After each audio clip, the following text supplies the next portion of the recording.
Bilis, bilis, Mid-Autumn Festival na. May mooncake ang pabrika. Pumila kayo. Dito kayo para makuha ang mooncake. Mga kasamahan sa trabaho, ito ang kapatid kong lalaki ko. Nawala siya ng 20 taon na.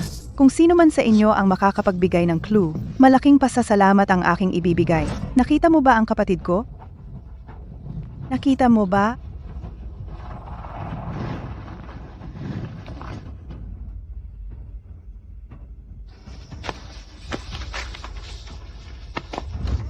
Xiaoyu, hindi dito kinukuha ang mooncake mo. Sa gabi, sa opisina ng factory manager ka kumuha. Kung wala, edi wala. Ano ba yan?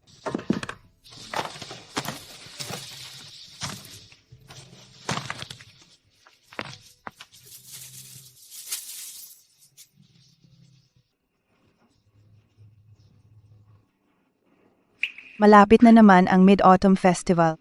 Kapatid, nasaan ka na ba talaga?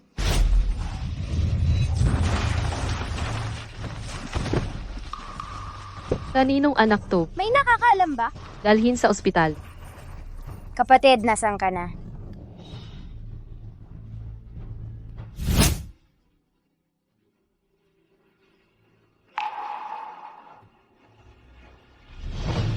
Ma, nahanap na si ate. Tingnan mo. Maganda ang ginawa mo nitong 2 taon. Ipagkakatiwala ko sa iyo ang kumpanya. Kampante rin ako. Alam kong masaya ka at nahanap mo ang ate mo. Huwag mong kalimutan ang pinanggalingan mo. Mabuti na alam mong tumanaw ng utang na loob. Ibig sabihin, pumapayag po kayo na kunin ko si ate at dalhin dito sa bahay? Pero kailangan kitang paalalahanan. Sa mahabang panahon, maraming impostor ang nagkukunwaring ate mo. Gusto lang nilang makipagrelasyon sa pamilya natin. Ano po ang ibig niyong sabihin? Huwag na lang akong pumunta. Ma, pero kung hindi dahil kay ate noong araw na hinakot ako mula sa tambakan ng basura. Alam ko, Chin-Cheng, dapat mo siyang kunin at bigyan ng magandang buhay. Dapat lang yan. Pero hindi naman siya tunay na kapatid mo. Ang tagal na ng panahon. Pwede bang magbago ang tao? Mahirap sabihin.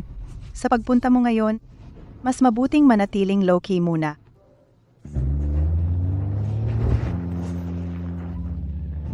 Presidente, nasa sasakyan na po ang mga kailangan nyo. Ano pong suot nyo? Ihatid mo ako sa quarry. Tapos umuwi ka na agad. Ako na lang ang pupunta para makita si ate. Sister Xiaoyu, may tao sa paanan ng bundok na naghahanap sa'yo. Sabi niya, kapatid mo raw siya. Nasaan siya?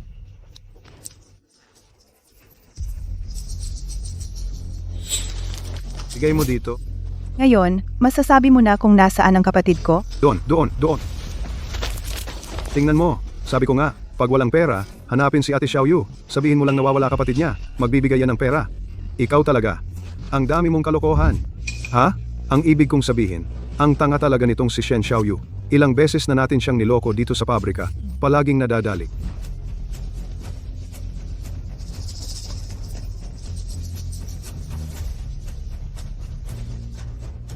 Bakit niyo ako niloloko? Loko? Loko ba ang tawag doon? Kanina, may isang tangang nangangalakal talaga sa labas ng pinto.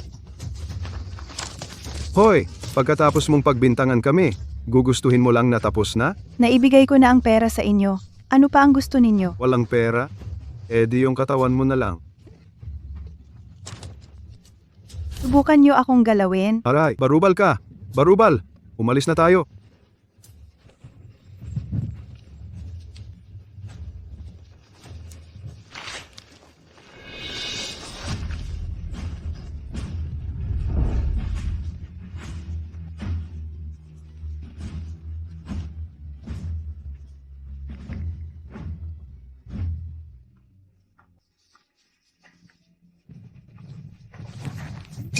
Nasaan ang litrato ko?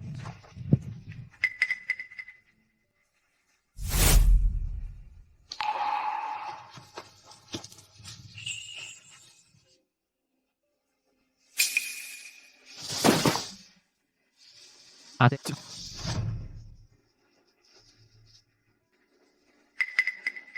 Ate. Ko, si Xincheng. Xincheng.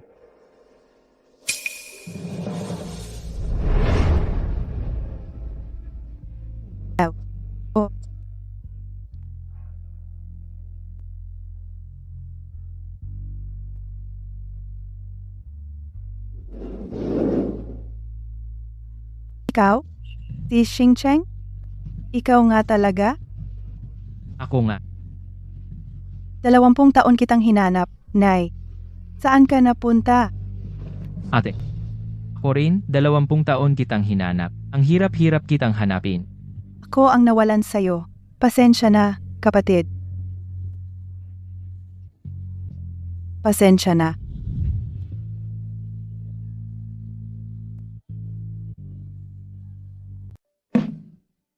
Kain ka na. Ito ang paborito mong pagkain nung bata ka pa. Yang chun mian. Ate, sa mahabang panahon, mag-isa ka pa rin?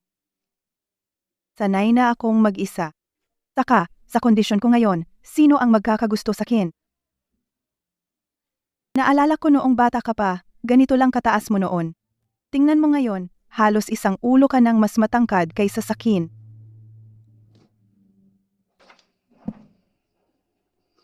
Sinheng, nitong mga nakaraang taon, ano ang trabaho mo?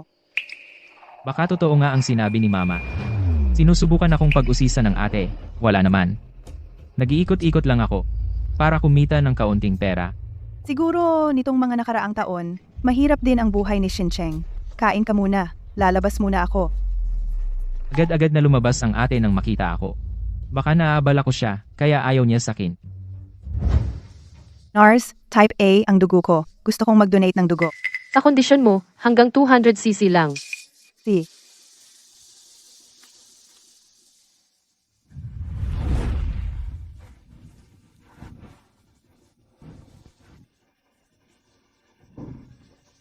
Ito ang bonus at pampalakas mo para sa pagdodonate ng dugo. Salamat. Nars, meron ba kayong type A na dugo dito? Naaksidente ang asawa ko, kailangan niya ng type A. Nakapunta na ako sa ilang blood bank, pero wala na silang stock. 200cc lang ang meron kami dito, donasyon ng babaeng ito. Pakiusap, iligtas niyo ang asawa ko. May pera kami. Gagastusan ko ng malaki. Sige, payag ako, pero hindi ako hihingi ng sobra. Kung magkano ang tamang halaga, yun lang.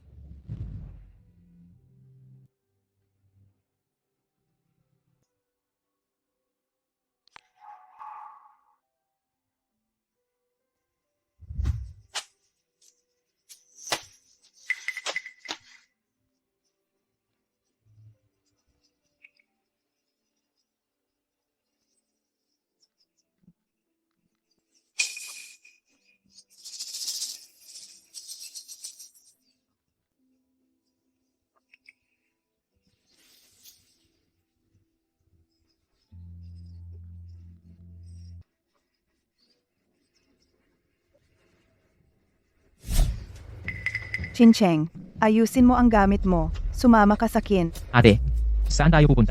Sa quarry, tara na.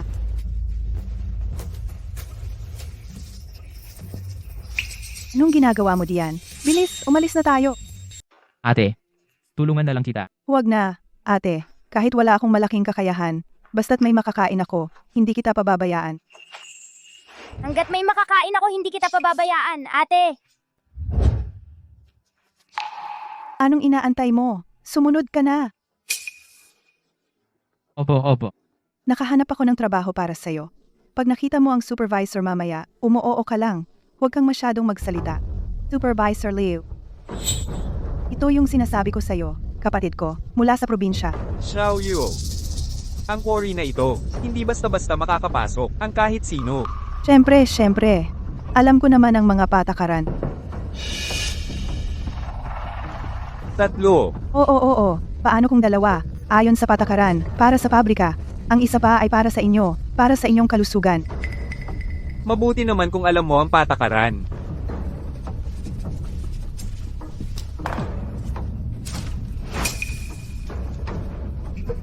Pumunta ka na sa kantina, magaan lang ang trabaho doon.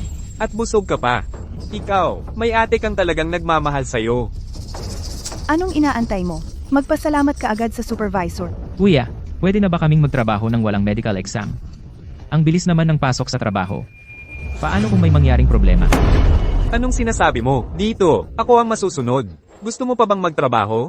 Kung ayaw mo, umalis ka na. Supervisor, huwag po kayong magalit. Ang kapatid kong ito, simulat sa pool ay hindi marunong magsalita. Huwag po sana kayong magtampo. Binabalaan kita. Huwag kang magpakagago. Kapag may nangyaring problema, pagsisisihan mo ang lahat. Naiintindihan ko. Ako ang bahala sa kanya. Huwag po kayong mag-alala. Huwag kang sumabat. Supervisor, magtatrabaho na po kami. Aalis na po kami. Tara na. 500 bawat pato. 3 pato, 1500. Si Shen Xiaoyu, na palaging kuripot. Para sa kapatid niyang ito, talagang naglaan ng malaking halaga.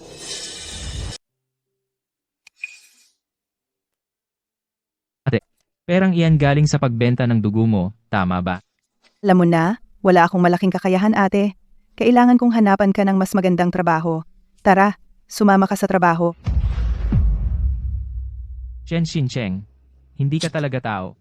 Nagsubok ka pa sa kanya. Yung ate mo, buong puso para sa'yo. Kasalanan talaga.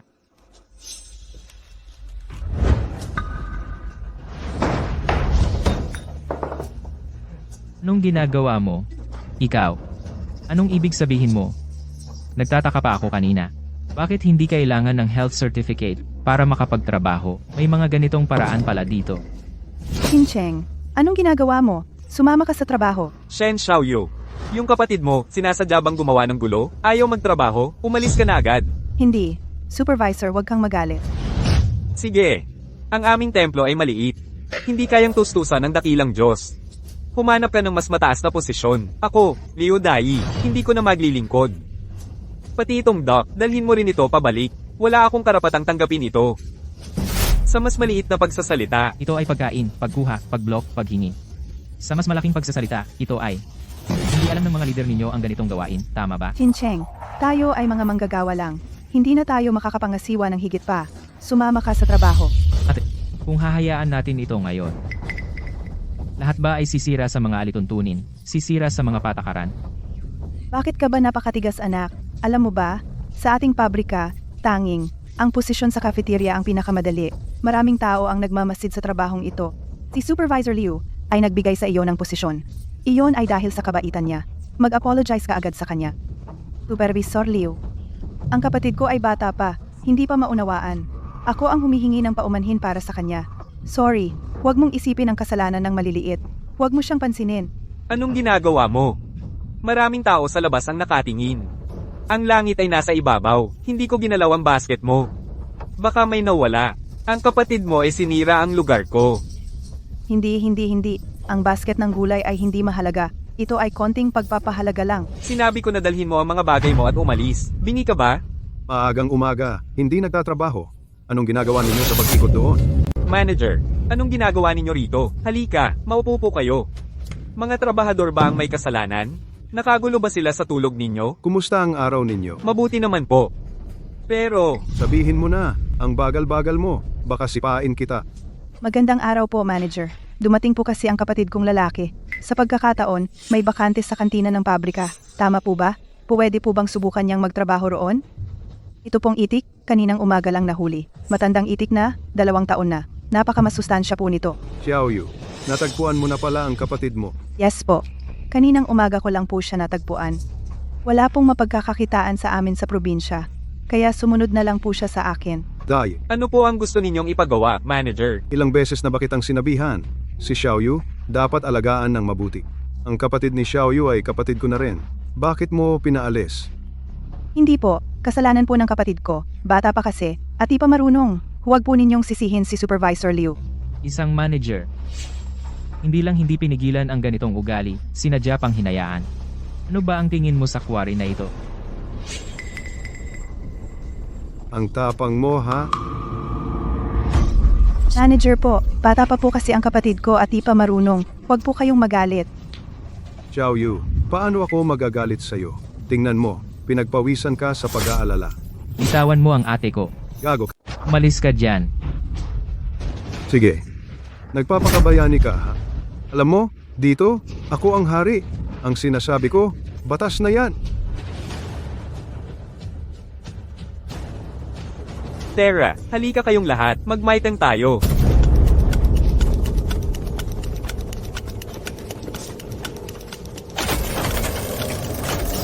Mga kasama, ang quarry natin, napansin ng mga taga Shen Chemical Group. Dagdagan pa ang budget para sa pagpapalawak. para maging malaking base ng pagpoproseso ng raw stone. Malaking proyekto to. Sa susunod na buwan, tataas ang sahod natin, 1,000 kada tao, at dagdagan pa ang mga tauhan. Sa buong lugar, sino ba ang hindi alam na pinakakumikitang pabrika ito? Kung sa pamilya nyo, may kamag-anak o kaibigan kayong naghahanap ng trabaho, magparehistro kayo kay Supervisor Liu. Siyempre, babaguhin din ang mga patakaran. Dati, 2 pato lang. Ngayon, 3 na. Gusto ko sanang bigyan ng benepisyo ang quarry na pinagtrabahuhan ng ate ko. Akalain mo, ginamit ng manager na to para magpasuhol. Ano? May reklamo? Mabuti, kung wala, yung gustong sumali. Magparehistro sa akin mamayang hapon. Kayo, Chin-cheng, nandito ako. Dapat sumunod kayong lahat. No? Ang sinasabi ko, sino ang hindi susunod? Tama, dito. Ang manager ang hari, kahit ang boss ng Shen Chemical Group ang dumating. Dapat magpakumbaba. magpakumbaba. Malayo ang hari. Ang manager na to, parang hari-harian na talaga. Ang sarap siguro ng buhay mo.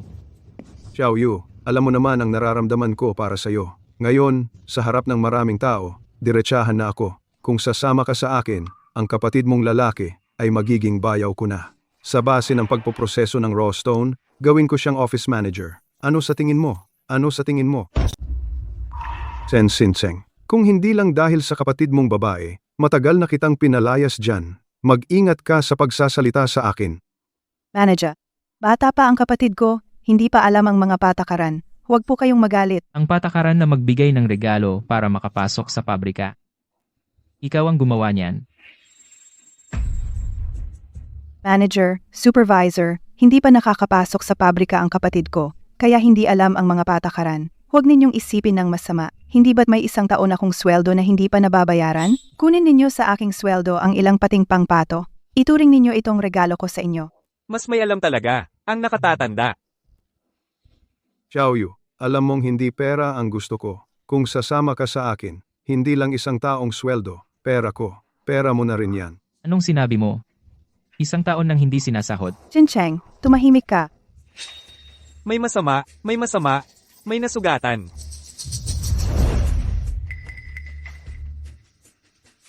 Kiang, malubha ang sugat mo. Bakit hindi ka pumunta sa ospital at nakatayo lang diyan? Manager, pakiusap. Paunahin nyo na lang ang sweldo ko. 1 taon ka nang hindi nagbabayad ng sweldo at kahit pumunta ako sa ospital, wala akong pambayad sa gamot. Kapatid na Akyang, alam kong may problema ka, pero mahirap din ako bilang leader. Hindi rin ako sinasahod ng nasa itaas. Isang empleyado lang ako. Anong magagawa ko? Hindi ba? Siyempre. Ngayong nabanggit mo, hindi pwedeng hindi asikasuhin ang quarry natin. Xiao Liu. Sa'yo na ito. Ayusin mo ng maayos. Naiintindihan. Halika, Kiyang. Magkano nga ba ang 1 taon mong sweldo? Ito para sa'yo.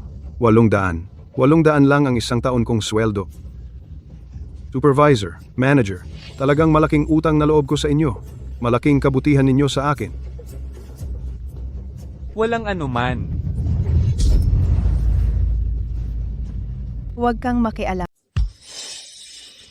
Huwag kang makialam. Dahan-dahan, ayon sa pamantayan ng 800 piso, kung masyadong malakas ang tama ko, hindi ako magbabayad. Sige. Tigil. Pakiusap, huwag ninyo akong bugbugin. Hindi ako nasaktan. Ako ay masyadong pihikan. Tigil. Sinasabi ko sa inyo na tumigil.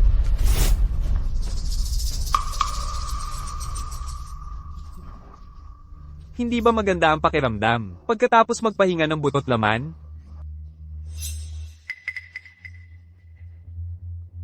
Kapatid na Akyang. Naibayad na ang ating sahod. Hindi ba panahon na para pag-usapan ng ibang bagay? Hoy, tingnan mo.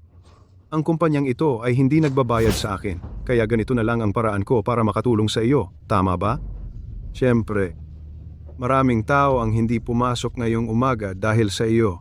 Ang bayad sa oras ng trabaho, kailangan bang bayaran? Manager, pakiusap. Ito ay pera para sa aking buhay. Bigyan mo ako ng kaunti.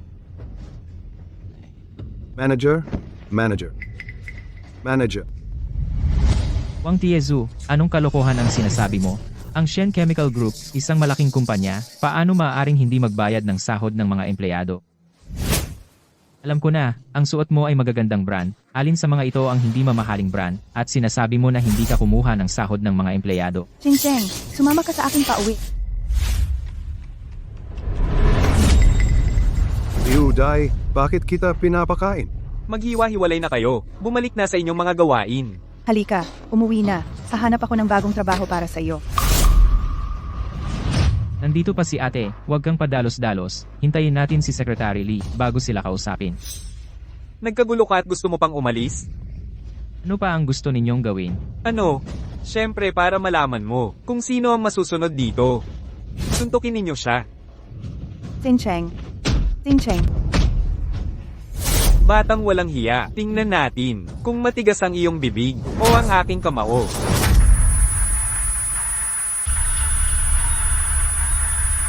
Takpan ang kanyang bibig, nakakabingi siya. Manager, nakikiusap ako sa iyo. Pakawalan mo ang kapatid ko. Hindi kami magsasalita ng kung ano-ano paglabas. Alam namin ang aming pagkakamali. Pakawalan mo na siya. Xiao Yu, alam mo ba kung ano ang gusto ko? Kung makikita kita sa dance hall mamayang hapon, pakakawalan ko ang batang iyan. Xiao Yu, alam mo sa sarili mo kung ano ang dapat na pagpipilian, tama ba? Ate, Ate, huwag mong pagbigyan siya, ate.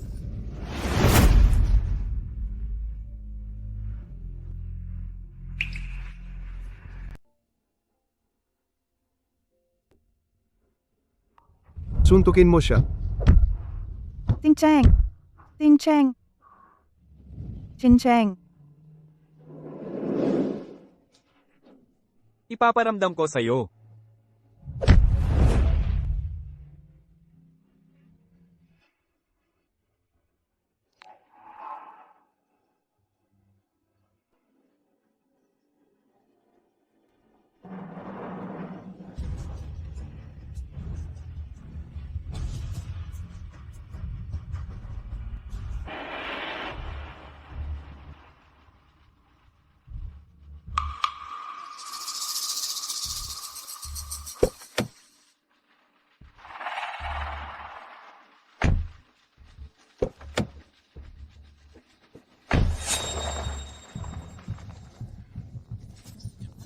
Dinedivorce mo ako? Tapos ganyan pa ang buhay mo? Sabi mo wala kang pera, nakasantana ka pa. Divorce? Sino ba ang sinasabi mo? Sino ka ba? Yung bagong kinakasama niyang binata siguro to. Sasabihin ko sa'yo, ang babaeng to. Tinalikuran niya ang asawa at anak niya. Napakawalang konsensya niya. Sabi ni ate single siya. Baka lahat ng ginawa ni ate. Nagpapanggap lang pala siya sa harap ko. Hoy, pare, pino, at makinis ang kutis mo. Malaki siguro ang binibigay sa'yo ni Shen Xiaoyu. Bigyan mo naman ako, para makapagsugal ulit ako.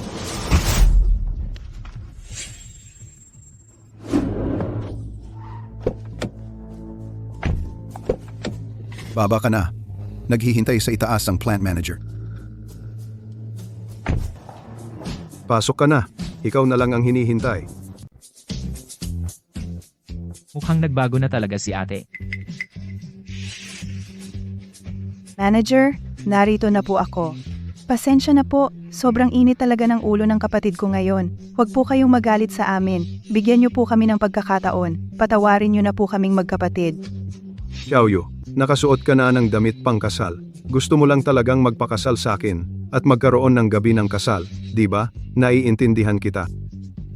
Huwag kang mag-alala ate, magaling kaming mag-asaran sa gabi ng kasal.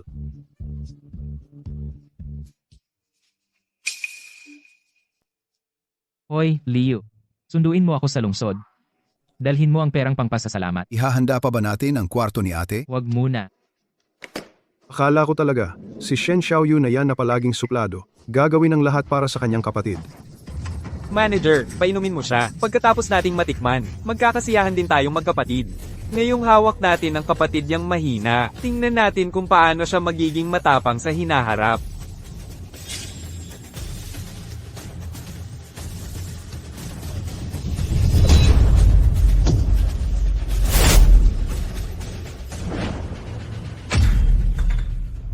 Xiao Yu, alam mo ang gusto ko. Kung susunod ka lang sa akin, sisiguraduhin kong ikaw at ang kapatid mo ay mabubuhay ng maayos.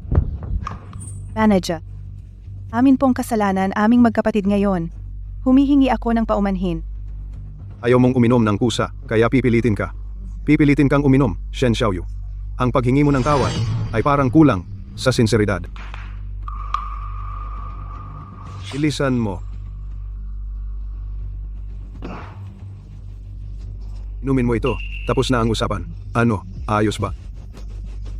Uminom ka. Uminom.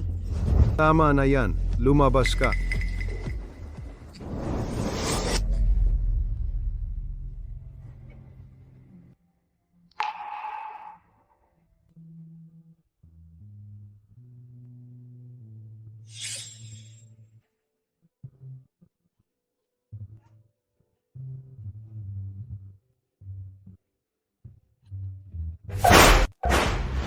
Ate, wag po. Ting Cheng.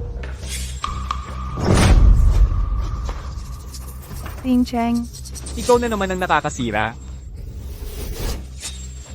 Ting Cheng. May cellphone ka pa? Galing saan mo ninakaw yan? Papaluan kita.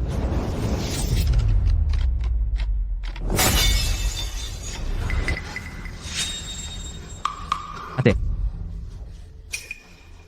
Walang kwenta. Sinira mo si Shen Xiaoyu. Sinira mo ang plano ko. Hindi kita palalampasin.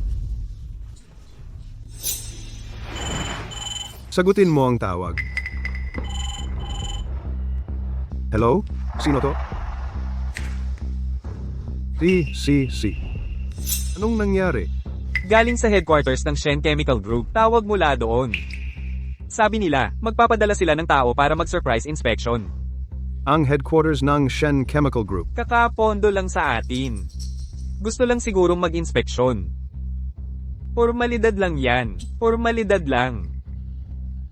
Pagdating nila, ayusin natin. Pasayahin lang natin sila. Paano na yung dalawa? Ikulong muna natin sila. Pag alis ng mga taga-inspeksyon, yon na ang gabing pangsalawahan ko at ni Shen Xiaoyu. Mag-ingay sa silid tulugan. Bantayan ninyo silang mabuti. Kung masisira ang inspection, ngayong hapon. Pag-isipan ninyo ang kahihinatnan. Opo.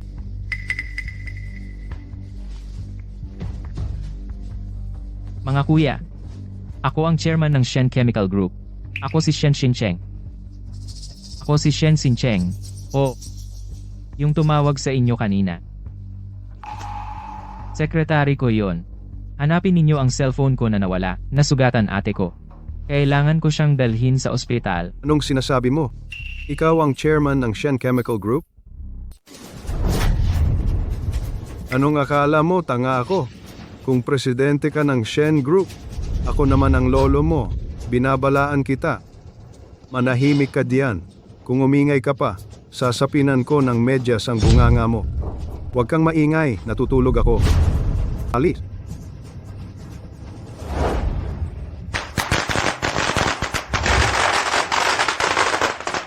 Secretary Lee. Napakarangyang pagdating ni Secretary Lee. Nagningning ang aming maliit na pabrika. Ang seryoso ng paghahanda, Wuwang Tiezu. Kung hindi mo alam, akala mo ikakasal ka. Alam ng lahat na may inspeksyon mula sa headquarters, kaya importante ito. Kusa lang silang naghanda. Sinubukan kong pigilan, pero hindi nila ako pinakinggan. At saka, naghanda rin sila ng salo-salo para sa inyo. Dapat talaga kayong dumalo. Naghihintay kaming lahat.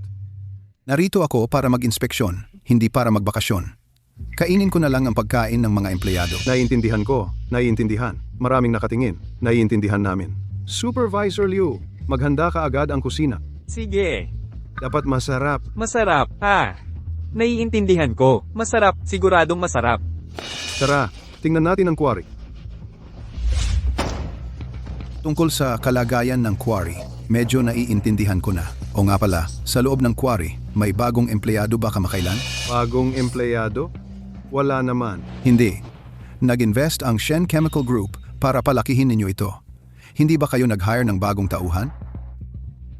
Ay, itong utak ko. Oo nga pala, may bagong dating kamakailan. Medyo mabagal ang pag-iisip, kaya pinaalis ko. Pinalis? Secretary Liu, maupo kayo.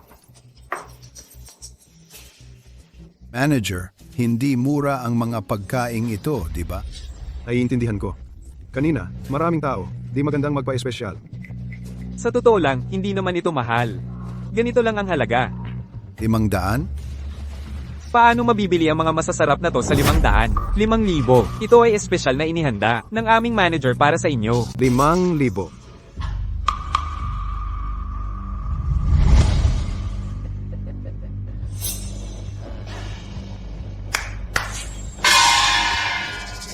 Unang pagtunog ng gong, sagana at maswerte.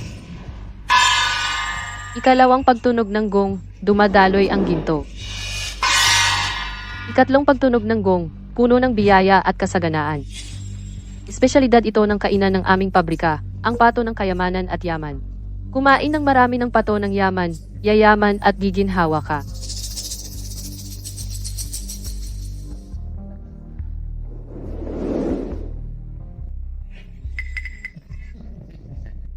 Secretary Lee, baka gusto ninyong samahan kayo nila sa pag-inom? Hindi na kailangan. Pagkatapos nating kumain, ang mahalaga ay ang trabaho.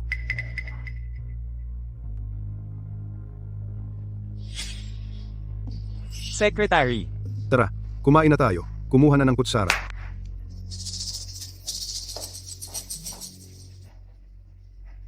Secretary Lee, ito ay mooncake na gawa ng aming pabrika. Hindi gaanong mahalaga, maliit na handog lang. Masyadong mahal yung pato ninyo. Pero itong mooncake, maaari kong tikman.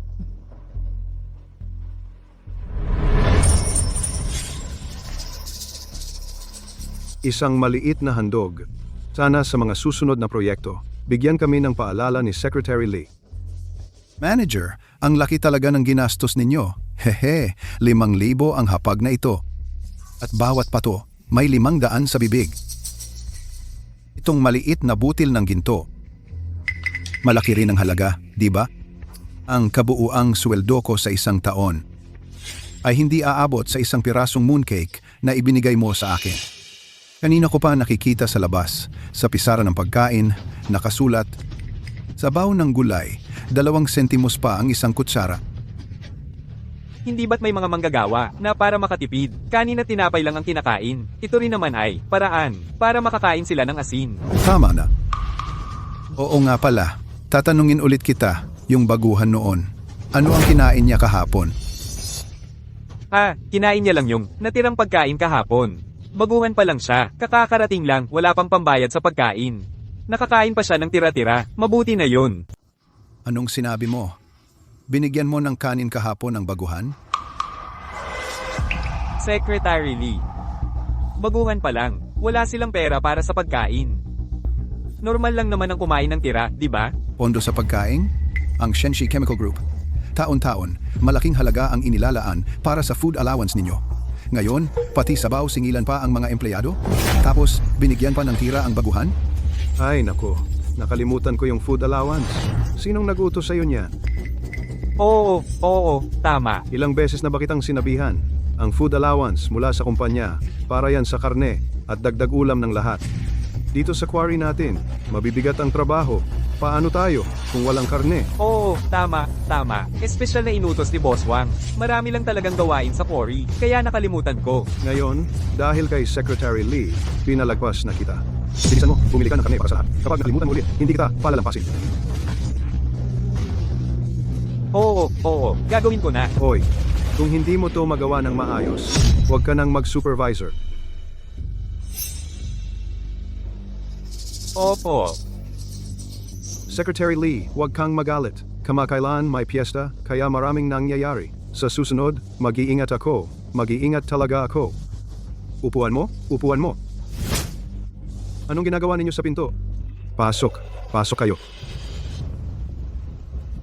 Ito pong opisyal, nandito ngayon. Kung may gustong sabihin, sabihin ninyo. Nandito ang opisyal, sabihin ninyo ang reklamo. Sabihin nyo ang gusto nyong sabihin. Anong ginagawa mo? Nakikita ka ng boss. Akala niya inaapi kita. Hindi po, boss. Dahil sa aming hepe, nakakapaghanap buhay ako. Naipagamot ko ang magulang ko. Ang hepe namin, parang pangalawang magulang na namin. Oo nga po, boss. Mahirap ang trabaho ng hepe. Buong puso niyang pinagtatrabahuhan ang quarry na ito. Ito po ay mula sa amin, maliit na pasasalamat para sa hepe. Ay nako.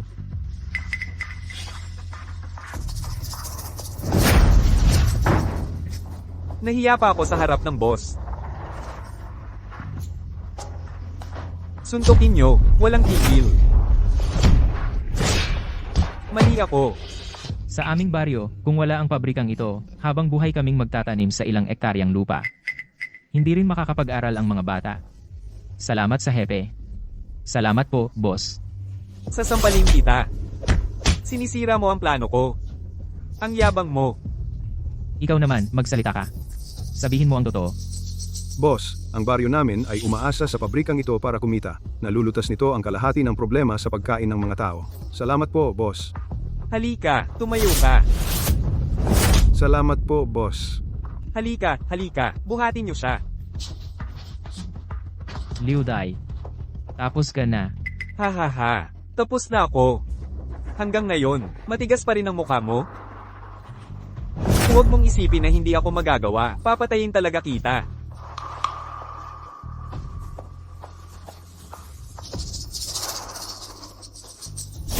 Ang sinasabi ng lahat, Ipaparating ko kay Boss Shen.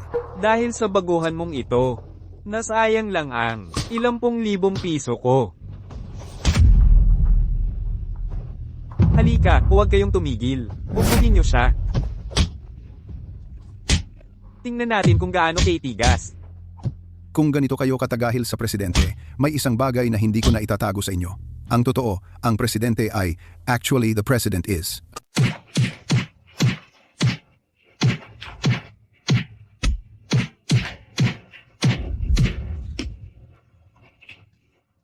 Nakikiusap ako.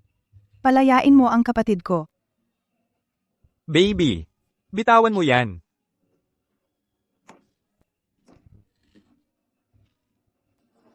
Halika. Palo.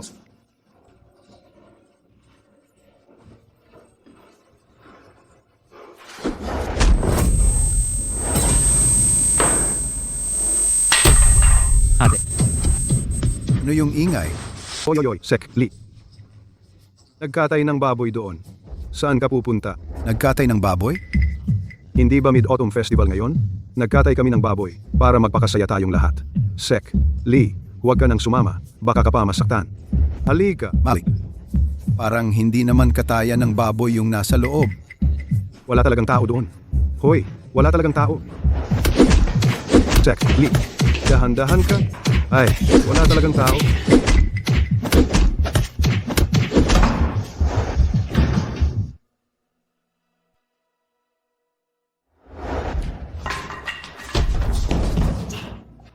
Hinahampas mo ako? Ikaw ang hinahampas ko. Ikaw. Ikaw. At ikaw. Walang makakatakas. Sige. Tingnan natin ang walang kwentang to. Kung ano pa ang magagawa niya ngayon. Baby. Alam mo ba kung ano ang pinakaayaw ko sa'yo? Iyon ay pagiging nangangarap ng imposible. Ngayon, ipaparamdam ko sa iyo ang kapalit ng pagsuway.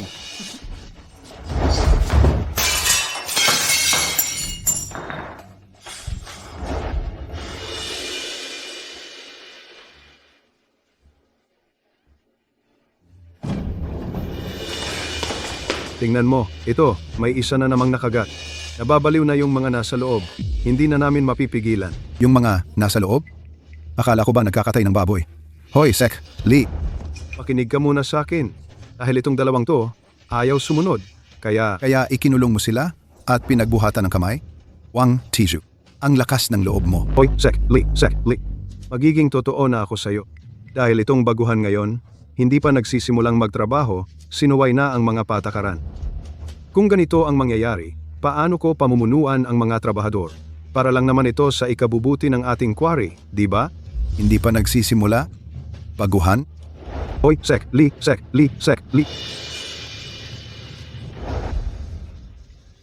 Isara ang pinto. Pigilan niyo siya. Papatayin kita. Tumigil ka. Umalis ka. Umalis. Chairman, factory manager May nag-riot. Bakit ka pa mismo pumunta? Niloko niya kami kanina. Sabi niya siya ang chairman. Chairman, Chairman. Ate.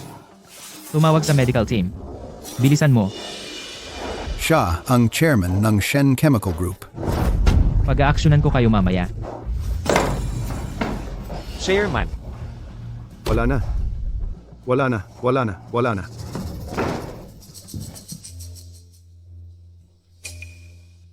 Ako. 10 years ako sa quarry natin. Ang isang maliit na quarry ay unti-unting pinalaki.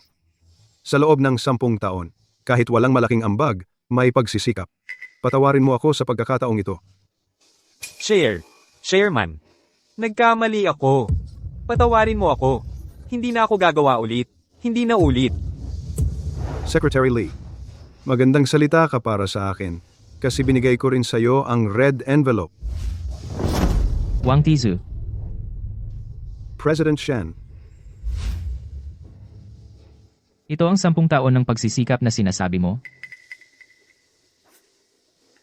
Ito ang paggamit mo ng pondo ng kumpanya? Ito ang pagkuha mo ng kickback? At ito? Ang pagbenta ng posisyon ng mga empleyado ng kumpanya? At dito? Pagharas mo sa mga babae sa kumpanya? Ang mga bagay na ito, alin ang hindi totoo? ako rin ay nadala ng mga masasamang tao, ako. Ikaw. Ngayon ay personal kong naranasan. Ang ilegal na pagkakakulong ng kumpanya at pagbugbog sa empleyado. Sa loob ng 10 taon, gaano karaming ganito ang ginawa ninyo? Oo, 10 taon. Kung ito ay sa headquarters, ako rin ay isang veteran. Ako. Sa ngalan ng 10 taon ko, patawarin mo ako. Liu. Nandito, zero. 10 taon. Hindi ko inakala na mayroon pa sa kumpanya ng ganitong masamang elemento. Ipasa ang utos ngayon. Linisin ang kumpanya. Ang dapat tanggalin. Ang dapat pumasok, papasok. Oo, Chairman, Yue, ibalik mo ang anak ko. Ate.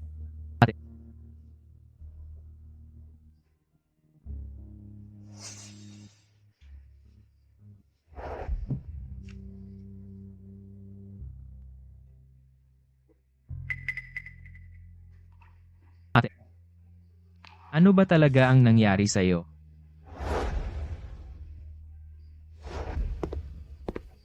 Chairman.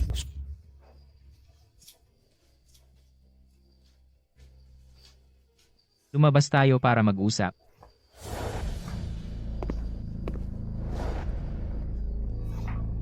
Totoo, 8 taon na ang nakalipas ay nagkaroon si ate ng pagsasama. At nagkaroon ng isang anak na babae, pero dahil sa pag-inom at pagsusugal ng asawa niya, naghiwalay sila sa huli. Pagkatapos maghiwalay, kinuha ng pamilya ng lalaki ang bata. Sinubukan ni ate na bawiin ang anak. Kaya marami siyang pinagdaanan.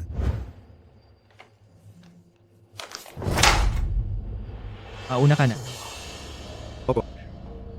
Hindi ko akalain na sa loob ng napakaraming taon ay maraming nangyari kay ate at napakarami niyang pinagdaanan. Ang hirap talaga ng pinagdaanan ni ate. Yue. Ate, gising ka na. Cheng, kumusta ka na? Kasalanan ko, walang akong magawa. Nasaktan ka pa dahil sa akin. Okay lang ako, ate.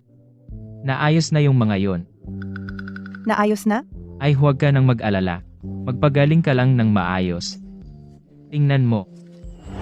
Ate. Tingnan mo, maganda ba yung ginawa kong molino? Maganda. Dalhin kita sa isang lugar. Bilisan natin.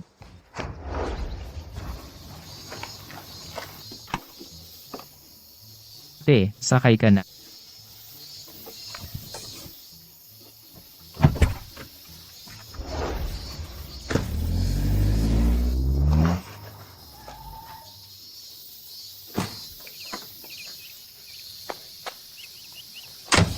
Xincheng, anong ginagawa natin dito? Ate. Alam ko na ang lahat. Anong alam mo? Uuwi tayo kasama si Weiwei Tara. Huwag mong pakialaman ang problema ko. Makinig ka sa akin, Tara. Xincheng, bitawan mo ako, Xincheng. Xincheng.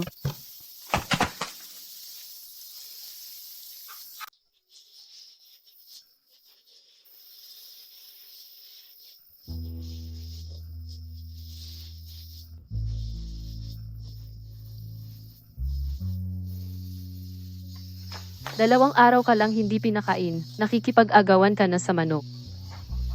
Lola, pakainin niyo po ako. Gutom na po talaga ako. 2 subo lang talaga.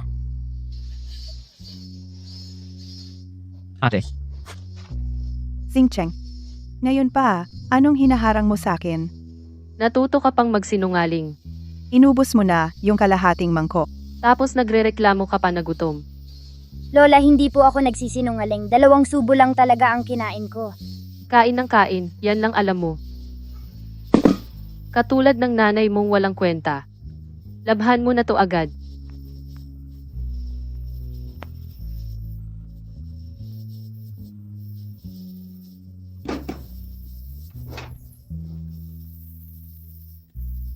Yue. Yue. Ako si nanay. Ako si nanay, ha? Nanay. Halika, pumunta ka rito sa kandungan ni nanay. Nanay. Nanay. Nanay. Paumanhin. Paumanhin, nahuli si nanay. Paumanhin.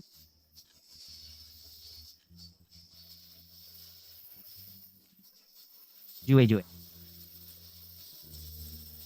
Bakit nabutas ang sinelas mong tela? Sabi ni Lola, kung bubutasan mo ang harapan, hindi na masisikip ang paa mo. Magagamit mo pa ito ng 2 taon.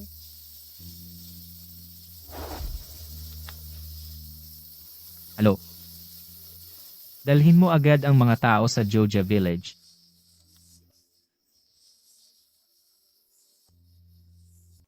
Ren Xiaoyu. Bakit ka nandito?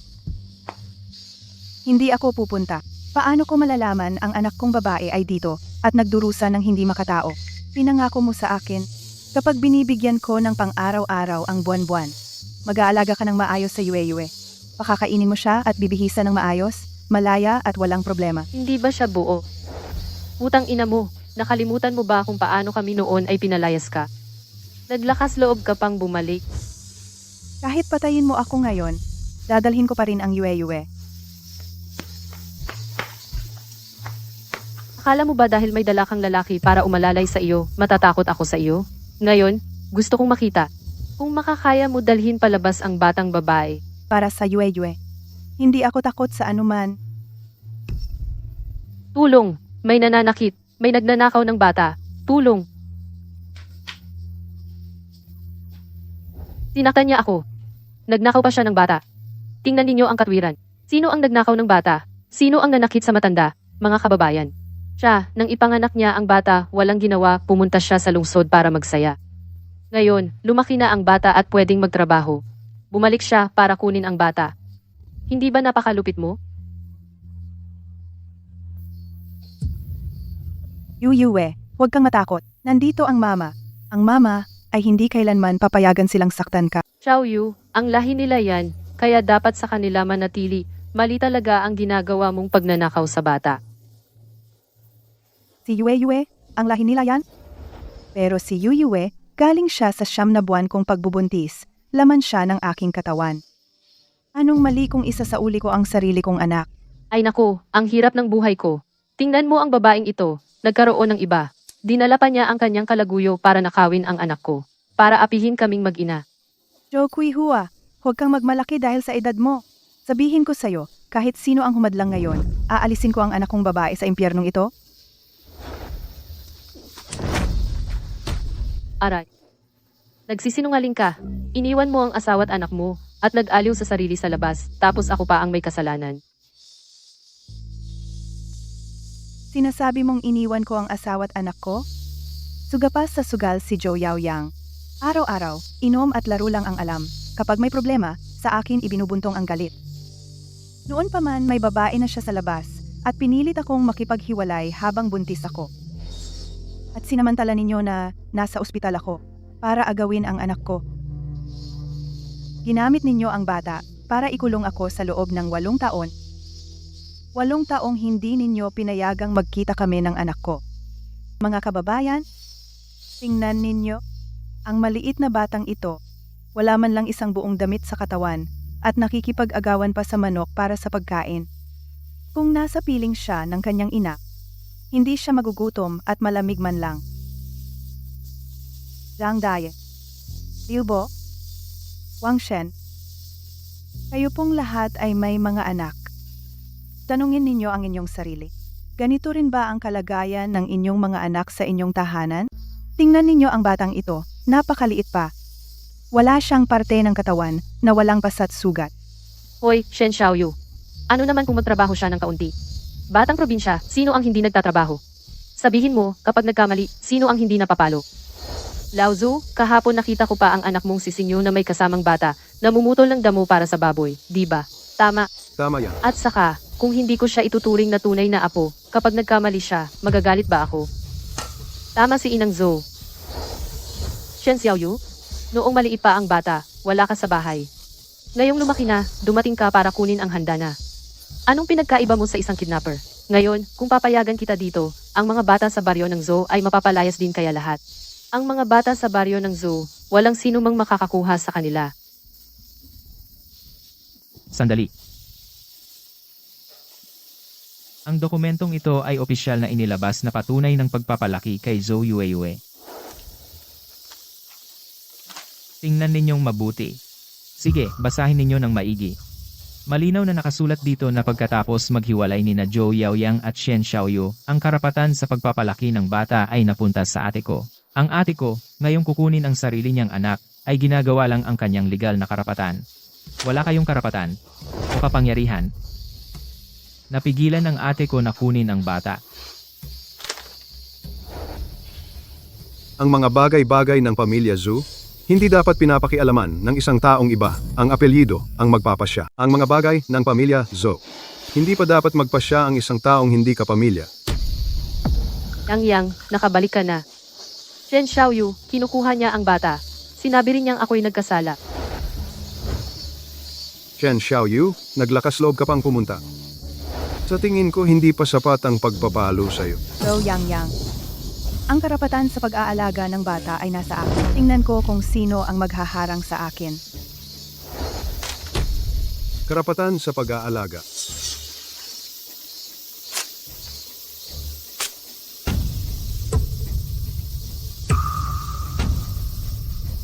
Mga kamag-anak, ang batang babae, ako at ang aking ina, isang dakot ng dumi, isang dakot ng ihi, pinaghirapang alagaan.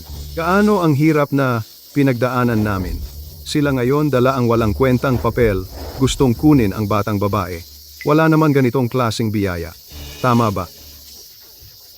Zhou Yang, ako ang nanganak sa bata. Bakit hindi ako makakakuha? Bakit? Bakit? Dahil ako ang tunay niyang ama. Dahil ang pagpapalaki ay mas mahalaga kaysa sa pag-aanak. Mang Zhang, ito ang anak mo. Hiwalay din kayo. Isipin mo, kung ang dating manugang na babae mo ay may dalang papel lang at kukunin ang panganay mong apo, papayag ka ba? Ang batang pinag-aruga ko, walang sino mang makakakuha sa kanya. Anong karapatan sa pagpapalaki? Ang nagpalaki, siya ang may sabi. Tama. At saka, itong babaeng ito, tunay ko siyang anak. Yue. Bitawan mo ako! Yue. Bitawan ang ate ko. Mama, Tumahimik ka dyan. tumigil kayong lahat. Nanay.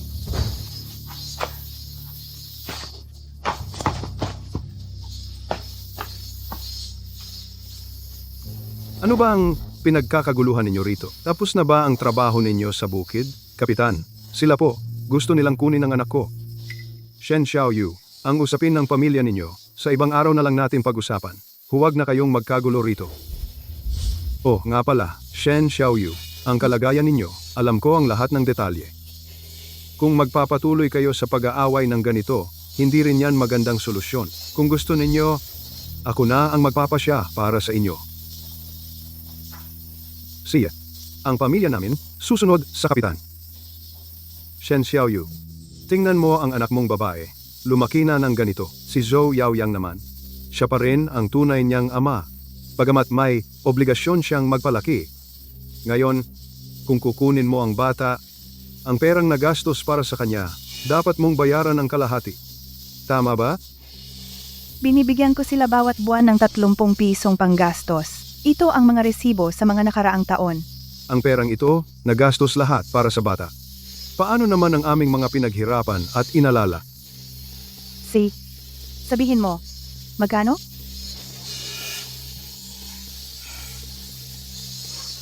Ganito karami. Kung mas mababa dito, ang batang ito, hindi mo madadala. 1,000. Ibibigay ko. 1,000 piso? Parang nagbibigay ka lang sa pulubi.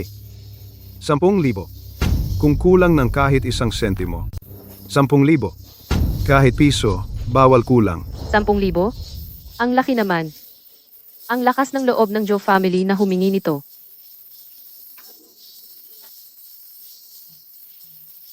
Zhou Yaoyang. Pinatira ko sa inyo ang bata ng 8 taon. Binigyan ko kayo ng 8 taong gastos sa pagkain. Pero ang bata, payat at mukhang sakitin, punong-puno ng sugat. Nakakapal pa ba ng mukha para humingi ng 10,000? Paano ka nakakapagsalita ng ganyan? Kailan ko sinabi na itong 10,000 ay para sa pagpapalaki sa kanya? Itong batang ito, 8 ng taong gulang. Pwede nang magtrabaho. Si Wang Masi sa kabilang baryo, nagtanong pa sa akin para sa kasal. Yung bigay nilang dote, hindi biro. Yung anak ni Wang Mazi, kilalang tanga sa buong baryo. Ganito ang gagawin mo? Karapat-dapat ka bang maging ama? Hindi ko naman sinang-ayunan, di ba? Ang sarili nating anak na babae, paglaki nito, lalong gumaganda. Sa hinaharap, tiyak na malaki ang dote. Wala kang hiya. Sa tingin ko, tama to, Shen Xiaoyu, ang pera ito, panagan mo. Shen Xiaoyu, panagan mo, panagan mo, panagan mo. Kunin mo na agad ang bata. Habang nandito ako, walang magkakaila. 10,000 piso. 50 lang ang kita ko sa isang buwan. Ilang taon akong magtitiis ng walang kinain at ininom para lang makaipon ng 10,000. Magsamsam na lang kayo. Naiintindihan ko na. Gusto nyo lang talaga ng pera. Tama? Pera lang ang gusto. 10,000. Kahit piso. Kung kulang ang 1 piso, hindi nyo maiuuwi ang batang ito. Exhaust. Ganito. Ngayon, kunin mo ang bata. Hawakan mo ang calling card na ito. May magbibigay sa'yo ng pera. Chincheng, huwag kang padalos-dalos. Ayos lang, ate. Maniwala ka sa akin. Hoy, Chairman! Pwede! Sa tingin ko, gusto mo lang talagang agawin ang bata ko. Binata, sa tingin ko ngayon, pumunta ka lang dito sa aming baryo para manggulo, di ba? Shen Xiaoyu, kung ganoon ang gagawin mong pang-aagaw, huwag kang magalit kung ang mga kababayan ay hindi na magpapakita ng awa. Iuuwi ko lang ang sarili kong anak. Ano bang mali doon? Anong karapatan ninyong gawin ito sa amin? Anong ginagawa ninyo? Bitawan nyo ang ate ko. Aray? Masamang babae. Huwag nyo akong saktan.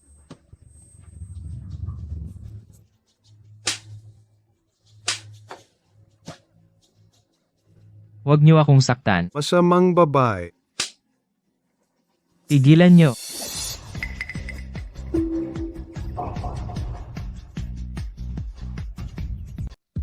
Chincheng, ayos ka lang ba? Ayos lang. Chen?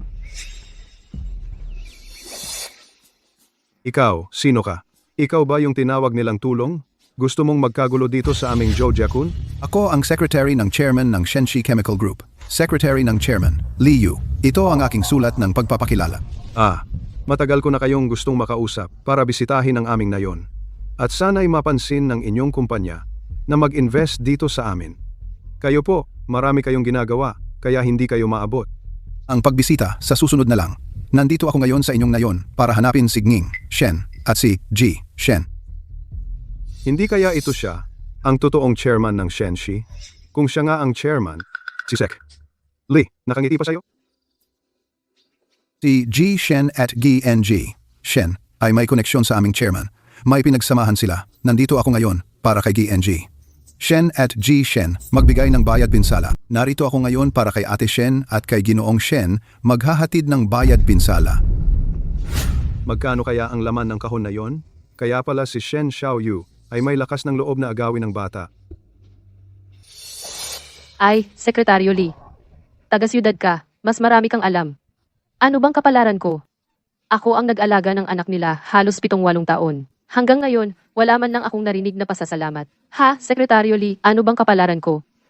Joe Kuihua, huwag kang magpanggap. Gusto nyo lang ng pera, di ba? Sige, ibibigay ko. Walang utang na loob ka. Ganoon kalaki ang kahon ng pera. Nagpapanggap ka pang mahirap sa akin. Mabuti, may pera ka na ngayon. Gusto mong kunin ang bata, di ba? Hindi na sapat ang 10,000 piso. Dagdagan mo ng 30,000. Kapag nabayaran, saka mo makukuha ang tao. Ayos ang kapag nabayaran, saka mo makukuha ang tao. Kapag nabayaran, saka mo makukuha ang tao. Sa tingin ko, tama si ate. Matagal na pag-aalaga sa bata sa loob ng 8 taon. Karapat-dapat lang na magkaroon ng kapalit.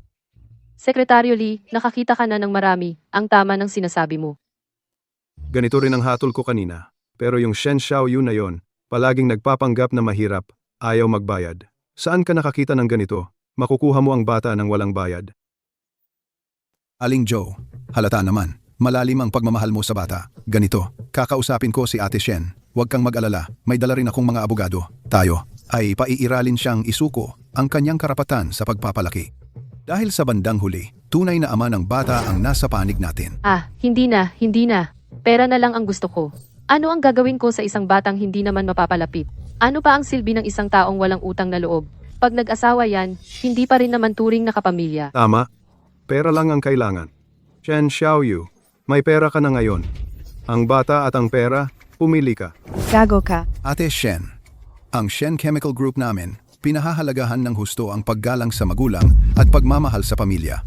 Ngayong kayong dalawa ay nagkasundo na at ang bayad pinsala ninyo ni Ginoong Shen ay nasa akin. Ako ngayon ang magiging tagapamagitan. Kayo, wala bang tutol?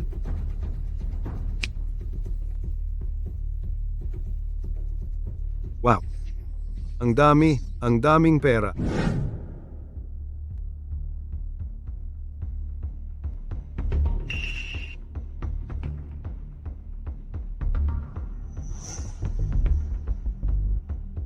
Aray, Xiaoyu, sabi ko sa'yo, tingnan mo. Ako naman, paano ba? Tunay na ama rin naman ako ng bata, di ba? Mag-asawa man lang tayo ng isang araw, may utang na loob ka sa akin ng 100 araw.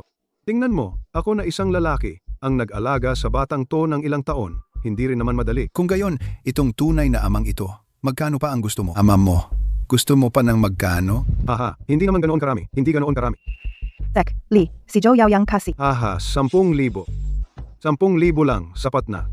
Joe Yaoyang, ginagastos mo ang perang panggastos ni Yue. Walang pinag-aralan. Sugapas sa pagsusugal. Paano ka nakakapagsalita ng ganoon? Paano mo nasabi yan?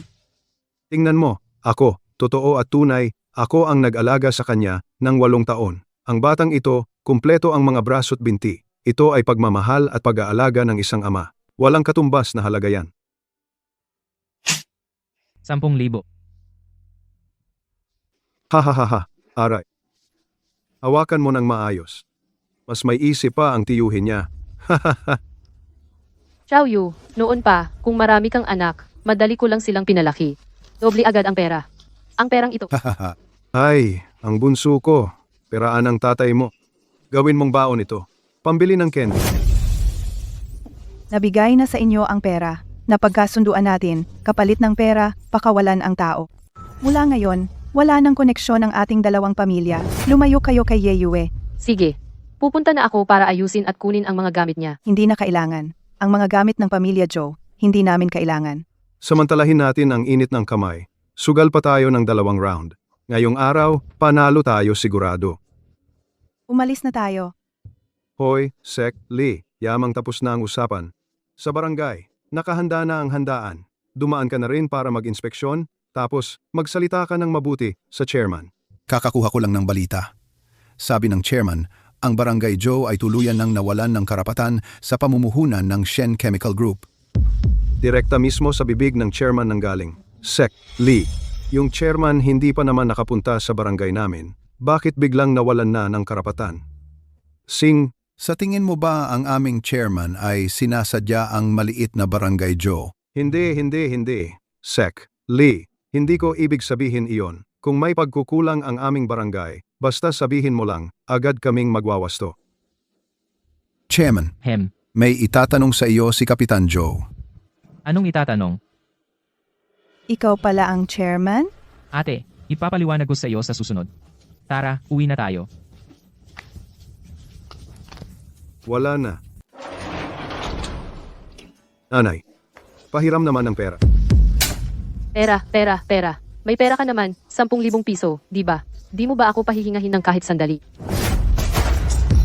Nung pahinga. Ha? Kunin mo na ang pera. Panghukay ko yung perang yan. Anak kang walang utang na loob. Panghukay ko yan, pinag-iisipan mo pa? Panghukay? Kapag namatay ka na, ako rin ang mag-aasikaso sa'yo. Ay, ang hirap ng buhay ko. Anong kasalanan ang nagawa ko? Nagkataon pa na ganito ang anak ko. Bigyan mo na ako ng pera. Kailangan kong bawiin ang talo ko. Anong babawiin mo? Hindi ko ibibigay sa'yo ang perang yan. Nanay, susubukan ko ulit ng malakihan. Bayaran ko lahat ng utang ko. Tapos yung matitira, pwedeng pang negosyo natin. Pumepeho. Nanay, pakiusap nanay. Ibigay mo na sa akin ang pera. Nanay, Wala kang makukuha. nanay. Nanay, hindi ba't para kumuha ng pera ang uwi mo? Nasaan ang pera? Ha? May pera ang nanay ko. Hihingiin ko na ngayon sa kanya. Nanay, pakiusap. Ibigay mo na sa akin ang pera. Kung hindi, puputulin nila ang braso ko. Huwag niyo akong pabayaan, nanay. Nanay, Mabuti nga kung mawala ang braso mo. Para di ka na makapagsugal. huwag kayong magtanga-tangahan. Narinig ko na ang lahat. Ipinagbili niyo ang bata sa tunay niyang ina. Malaki ang kinita niyo. Kung wala kayong pera ngayon, susunugin ko ang bahay niyo. Magagawa mo? Wala, suntukin niyo. Wala, ay, huwag niyo akong sasaktan. Ibibigay ko. Huwag niyo akong saktan. Ibibigay ko. Kukunin ko na, ibibigay ko sa inyo. Ako na ang bahala sa inyo. Kunin ko na para sa inyo. Para sa inyo. Kung inilabas mo na lang agad ang pera, hindi ka na sana nagdusa. Alis. Hita.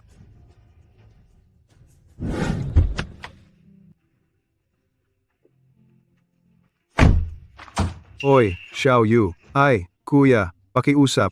Tulungan mo na naman ako. Kakakuha ko lang ng pera. Balak kong bawiin ang talo. Naubos na naman lahat. Xiao Yu. Sa ngalan ng pagiging ama ni Yue Yue. Huwag naman sana kayong magsawalang kibo. Nang pumirma kayo at naglagay ng fingerprint, wala na tayong kinalaman sa isa't isa. Kaya yaman ninyo. Maawa naman kayo sa amin. Pakiusap. Mula ngayon, lumayo kayo sa aming binibini at sa bata. Kung hindi, huwag ninyo kaming sisihin. Umalis ka dyan. Kuya, Xiao Yu. Ate, Sing Cheng, hindi ko akalain. Ikaw pala ang chairman ng Shen Group. hindi ko sinasadya na itago, pero sa tuwing sasabihin ko na, laging may pumipigil. Alam ng ate, maging dukha ka man, o chairman. Sa paningin ng ate, ikaw pa rin ang kapatid ko. Ate, sumama ka na sa akin pabalik. Dati, ikaw ang nagbigay sa akin ng tahanan. Sa mga darating na araw, ako naman ang magiging kanlungan mo. Matutulungan mo ba akong ibalik si Yu? Sobrang kontento na ako ate. Saka, yung quarry natin lumalaki ng lumalaki. Kaya ang buhay ko umiigting ng umiigting ang pag-asa. Ikaw, dapat ka na ring umuwi. Ilang araw na lang, Mid-Autumn Festival na. Dalhin mo ang pamilya mo, magkakasama tayong magdiwang. Sige.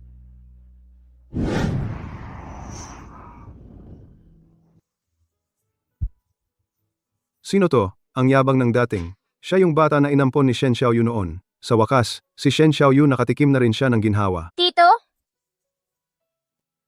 Chin Cheng, akala ko umuwi ka na? Bakit ka bumalik? Ang dami mo pang dala. Salamat sa inyong lahat, sa pag-aalaga ninyo sa amin na magkapatid na Shen noon. Ito ay pasasalamat lang. Chin Cheng, tara na sa bahay. Lutuan kita ng pagkain ate. Si, ate. Tara na. Nako, pagod na kayong lahat. Maya-maya, may handa sa kainan, munggo. Hoy, Ate Shen, ang swerte mo talaga. Hindi lang yon, nakita na ang kapatid mo, yung bata, nakapasa rin sa pinakamagandang elementarya, mukhang matatapos na ang mga paghihirap natin. Ate, may masama.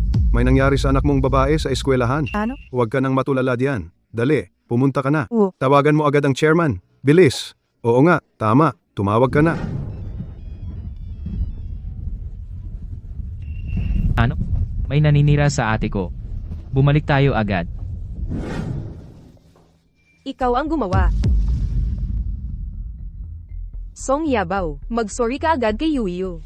Hindi ba't pamangkin yan ng sponsor ng eskwelahan natin? Magsusorry ako sa isang batang babae. Walang magagawa. Sinabi ko lang sa kanya, bawal gumamit ng CR ng eskwelahan. Siya na lang ang umihi sa salawal niya. Anong kinalaman ko doon? Song Yabaw, tumawag na ako sa magulang mo. Maya-maya, sila na ang magsasabi sa'yo ng maayos. Yuyo. Bakit mo inaapi ang anak ko? Nanay Yuyo, kalmahan mo lang. Kalmahan mo lang. Guro, nandito si Yue para mag-aral, hindi para apihin. Ang nangyari ngayon, kailangan namin ng paliwanag. Nanay Yuyo, huwag kang mag-alala. Siguradong bibigyan kita. Alam mo ba kung sino ang nanay ko? Kapag dumating na nanay ko, papatayin ka niya. Song Yabaw. Isang maliit na babae lang, isang magandang babae lang, nagpapanggap pa dito.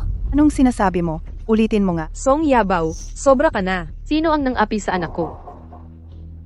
Nanay! Yabaw. Anong nangyari sa'yo? Nasugatan ka ba? Paano siya masusugatan? Director Tang, anong nangyari? Nanay Yabaw. Ang kaklaseng ito na si Yue ay libreng tinanggap dito, at si kaklase Jabaw ay nagkaroon lang ng kaunting hindi pagkakaunawaan. Hindi siya karapat-dapat na makapag-aral sa parehong eskwela sa akin. Hindi pagkakaunawaan?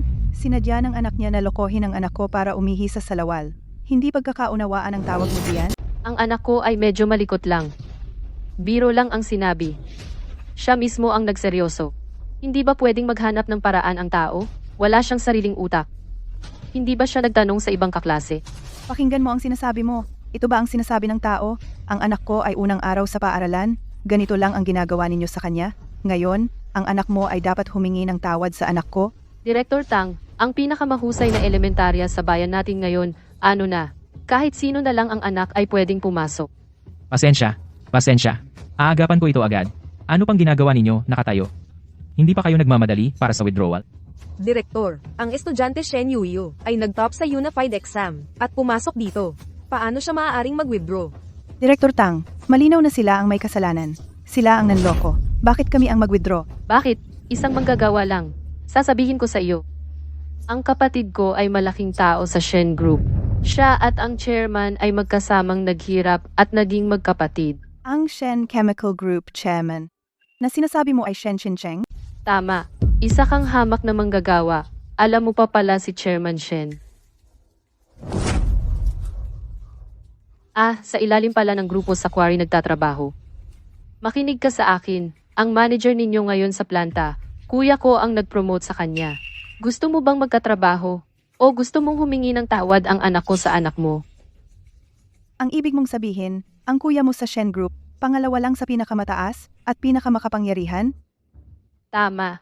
Kung gusto mong magkaroon ng kabuhayan sa Shen Group, sumunod ka lang. Isama mo ang anak mo at magpa-withdraw ka sa eskwelahan. Kahit sino ka pa, at kahit sino ang nasa likod mo, pwede akong mawalan ng trabaho. Pero ngayong araw na ito, kailangan kong ipaglaban ang hustisya para sa anak ko. Pera lang naman ang gusto mo, di ba? Marami na akong nakilalang tulad mo. Sapat na ba ang 500 piso? Ayaw ko ng pera mo. Hustisya lang ang kailangan ko. Dagdagan ko ng 1,000 piso. Ang halagang ito, mas malaki pa sa 2 taon mong sahod.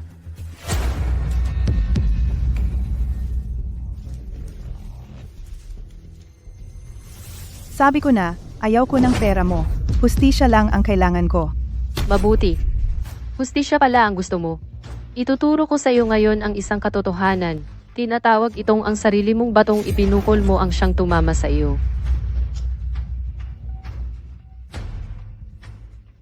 Hoy, kuya, ang empleyado ninyo sa quarry, inaapi ang pamangkin mo. Aaksyonan mo ba o hindi? Ah, sige. Nandito ngayon sa biyahe ang kuya ko. Ngayon, papahirapan kita ng husto. Lumuhod ka at magmakaawa sa akin para patawarin ko kayong mag-ina. Sino ang may lakas ng loob na mang-api sa aming pamilyang Shen? Sino ang may lakas ng loob na mang-api? Ang mga tao ng Shen family. Tito! Hindi ba umuwi ka na? Bakit napunta ka sa school? Kung hindi ako pupunta, paano ko malalaman na inaapi ka? Kaya pala, isang hamak na tagatabas ng bato, bakit napakatapang?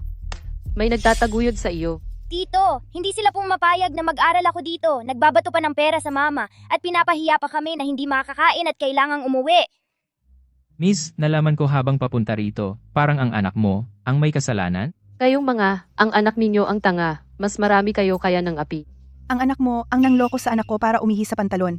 Nagkamali siya, dapat humingi ng paumanhin. Siyang tanga, bakit siya magpapaumanhin? Alam mo ba sino ang tito ko? Kapag dumating ang tito ko, papagawa ko siya ng isang bagay na makakapagpahiya sa inyo. Ang tito mo, sino ang tito mo? Ang tito ko ay Jowley. Zaulay. Shen Chemical Group. Tama. May pagkakataon ka pang humingi ng tawad ngayon. Ganyan ka magturo sa bata? Isang mabuting bata. Sinira mo lang ang pag-uugali niya. Kahit kapatid mo pa si Zaulay, dapat magalang pa rin siyang makipag-usap sa akin.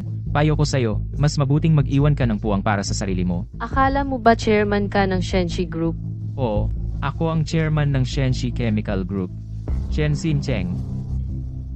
Marami ka palang nababalitaan ah. Alam mo pa nga na chairman ng Shenshi Group si Shen Xinqing.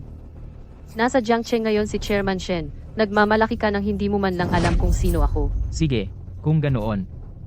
Wala na bang pag-asa pang magbago ang isip mo? Uulitin ko. Biro lang naman ang sinabi ng anak ko. Siya ang nagpakatotoo hanggang sa umihi sa salawal.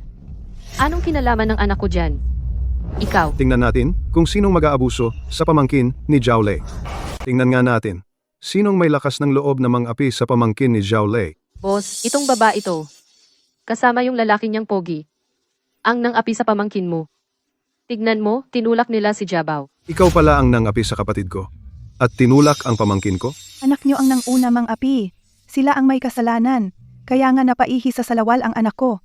Hindi lang kayo humingi ng tawad. Gusto niyo pang paalisin sa eskwela ang anak ko. Saan naman makatarungan yon? Nanay, mga bata lang naman to. Naglalaro lang naman sila. Hindi na kailangang umalis sa eskwela. Magkano ba ang gusto nyo? Kayang-kaya ng pamilya namin ang Zhao. Makinig ka sa akin. Tapusin na natin to dito. Ma, okay lang kahit hindi siya umalis. Ayoko lang talagang maging kaklase yung tangang yon. Sabi ko, humihingi kami ng tawad. Humihingi kami ng katarungan. Nanay ni Yue, tumigil ka na sa tamang lugar. Malaking pabor na ang ginawa ni Boss Zhao. Nagbigay na siya ng paraan. Nag-aalo pa ng pera. At hindi naman pinaalis ang anak mo. Director Tang, kung ganito ang sistema ng pagtuturo sa eskwelahan nyo, di wag na lang. Hindi na kami mag-aaral dito. Nanay ni Yue, may kasabihan tayo. Ang tunay na matalino ay marunong umangkop sa panahon. Hindi ba mas maganda kung magbibigayan tayo? Ang tunay na matalino ay marunong umangkop sa panahon. Parang pamilyar yung boses na yon. Pangulo. Paano naman pwedeng mangyari yon? Isa lang siyang hamak na trabahador sa quarry. Ang paborito ng mga babaeng trabahador. Ilang beses na ba kitang sinabihan? Magpakumbaba ka. Tingnan mo, ang laki ng gulo na dinala mo sa akin. Zaulay. Sa isip ko, palagi kang isang makatarungang tao. Hindi ko inakala. May ibang panig ka pala, na hindi ko nakikita. Pangulo, isa lang ang kapatid kong babae. Sobrang pinalaki ko siya. Yun ho. Hindi ko alam na kayo pala talaga. Pasaway ka, humingi ka ng tawad. Paumanhin. Yuyu, tatanggapin mo ba ang paghingi niya ng tawad? Paumanhin din, hindi rin dapat kita itinulak. Intulak mo parang pagpalis lang ng alikabok. Pinapatawad na kita. Kumpleto na ang naging solusyon sa problema ng mga bata. Kaya sa pagkakataong ito ay, Director Tang, ang anak kong si Yue, pumasok sa eskwelahan ninyo bilang top-notcher upang mag-aral at matuto. Ngunit bilang isang guro, hindi mo alam ang tama at mali. Kung hindi dahil kay Ginoong Zheng na ipinagtanggol si Yue, ang anak ko ba ay matatanggap pa ang mas malaking kahihiyan? magbabago kami, tiyak na magbabago kami. Ate, umalis na tayo. Ingat po, Pangulo. Sabi ko na, hindi mo na dapat alalahanin. Pero ngayon, sa kaliwat kanan ko puro mga tagapagbalita mo. Kapag may kahit anong kibot ako, agad-agad kang babalik. Ate, desidido ako. Maghahanda ako sa Jiangcheng ng isang pagtitipon para kilala ka. Para malaman ng lahat na ikaw ang ate ko. Hindi importante sa ate ang status. Masaya na ang ate dahil nakabalik ang anak. Ate, alam kong hindi mo pinapansin. Pero dapat mong isipin ang kapakanan ni Weiwei. Hindi dapat mapahiya si Weiwei. Sige, sundin ko ang mga plano mo. Si, ate. Siguro, pumunta na tayo sa Jiangcheng ngayon. Tara, Jue. Tara.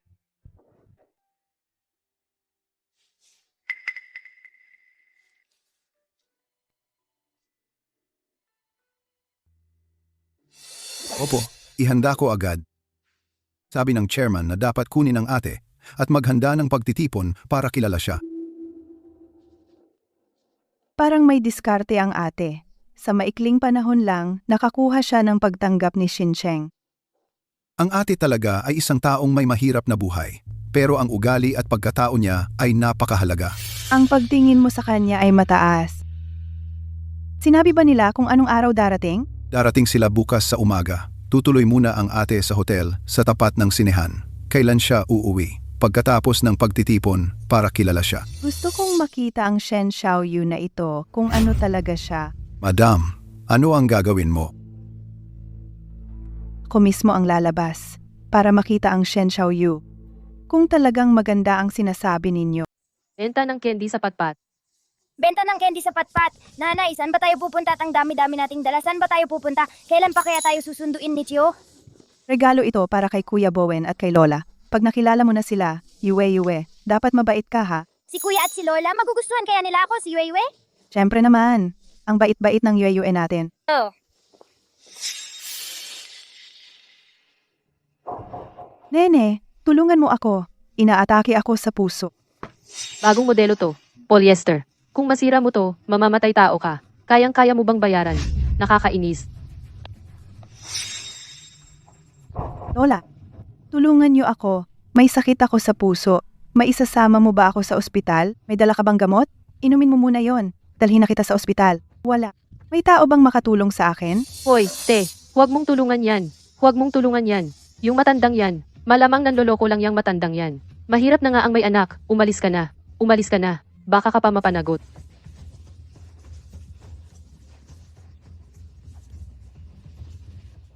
Paano kung totoo? Buhay to ng tao. Halatang halata yung panloloko na yan. Umalis ka na. Lumayo ka. Umalis ka sa daan. Lola, tibayan mo lang ang loob mo. Hello? Sa harap ng sinehan, may pasyenteng inatake sa puso. Bilisan nyo. Lola, tibayan mo lang. Malapit na ang ambulansya. Halika.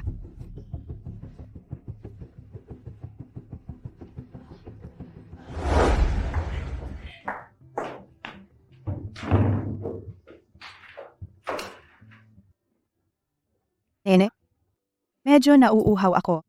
Pwedeng pakikuha ng tubig?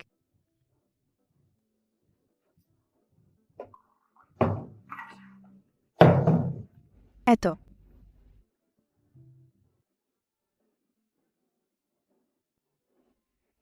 Tita, kanina ko pa tinanong ang doktor. Tungkol naman sa kalagayan mo, wala namang malaking problema. Kailangan lang magpahinga ng maayos. Huwag masyadong mapapagod. May sakit si Lola. Si Lola ang kakain, hindi si Yue.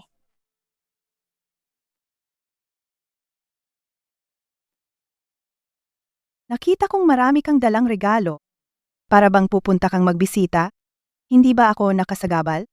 Hindi naman. Ang dami mong biniling regalo, malaki rin ang nagastos mo. Bibisita lang ako sa kapatid kong lalaki dito sa lungsod, pamilya lang naman, wala naman akong masyadong dala. Hindi ka ba natatakot na baka scammer talaga ako at hindi ka na nila papayagang umalis? Mukha kang mabait at mapagmahal, hindi ka ganoong klaseng tao. At saka, sa harap ng sinehan, maraming nakakita, paano ka makakapang-utos sa akin? Mabuti, maganda at mabait ang puso, simple at tapat. Talagang isang mabuting babae. Nawala ang gintong kuwintas namin. Noong panahong iyon, sa kuwartong ito, si Lola lang at itong batang ito ang nandoon. Nawala ang gintong kuwintas namin. Noong panahong iyon, nandito lang sa kwartong ito ang matandang ito at ang bata. Kung hindi mo ibabalik ang ninakaw ngayon, hindi tayo magkakaintindihan. Oy, te. Baka mayroong pagkakamali dito? Itong matanda, kakalipat lang dito sa kwarto. Imposible yon. Imposibleng itong matanda, siya ang nag-utos sa bata na magnakaw. Nanay, hindi ako nagnakaw. Wala akong nakitang gintong kuwintas na sinasabi mo. Huwag kang magpanggap na kawawa. Nagpapanggap na matanda. Tingnan mo naman. Isang tagalinis ka lang, anong pera ang maibibigay mo? Kung hindi ikaw, sino pa? Kung wala kang ebidensya, hindi tama na basta ka na lang maghusga. Hindi patas yon. At saka, dito sa ospital, maraming tao ang dumadaan. Kung mayroon talagang gumawa ng kalokohan, makikita yon ng lahat. Kung magpapatuloy ka sa panggugulo dito, tatawagan ko na ang pulis. Pakiusap, kumalma ka. Mabuti, matapang at maingat, hindi nagpapanik sa problema. Bakit ako ang kailangang kumalma? Ako ang nawalan ng gamit, tapos ikaw ang magsasermon sa akin. Magkakasama kayo, ano? Ano ang relasyon mo sa kanya? Anak ko itong bunso. Kanina, parang hindi mo siya kilala. Ngayon, anak mo na. Sinasadya niyo lang ba to? Oo nga, yung gintong kwintas, magkano kaya yun? Kung ako yan, hinanapan ko na ng katawan. Aling, naiintindihan ko na nag-aalala ka, pero yung galit mo, hindi naman makakabawi ng kwintas mo. Kung magpupumilit ka pa, at makakaabala sa mga pasyente, pwedeng kasuhan kita ng panggugulo.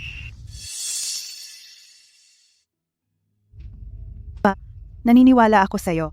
Naniniwala rin ako sa anak ko. Hindi siya magnanakaw. Malalaman din ang katotohanan. Nahanap na. Anak ko ang kumuha, nilalaro lang, nasa bulsa ng jacket niya. Ngayong malinaw na ang lahat. Ano pang ginagawa niyo dito?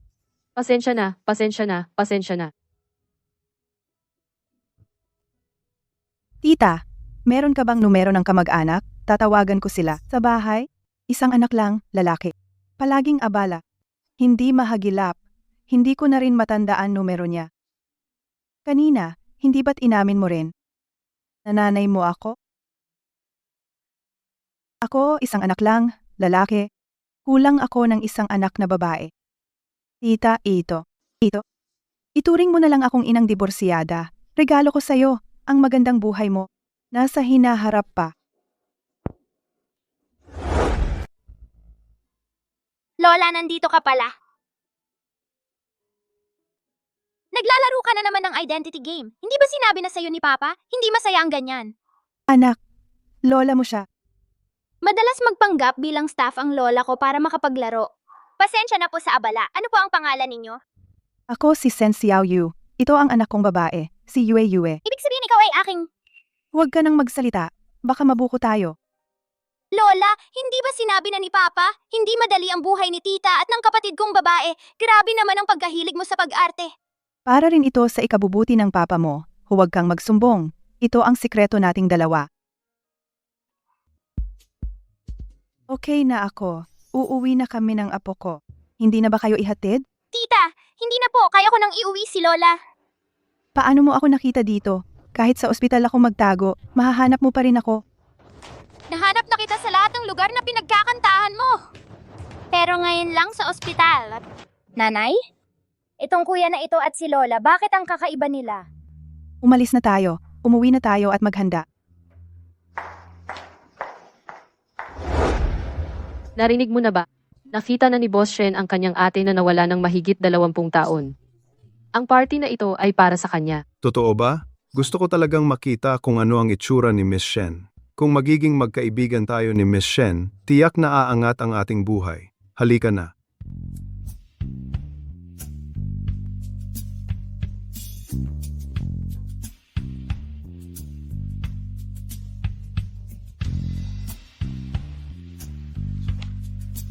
Bowan, hintayin mo ako dito.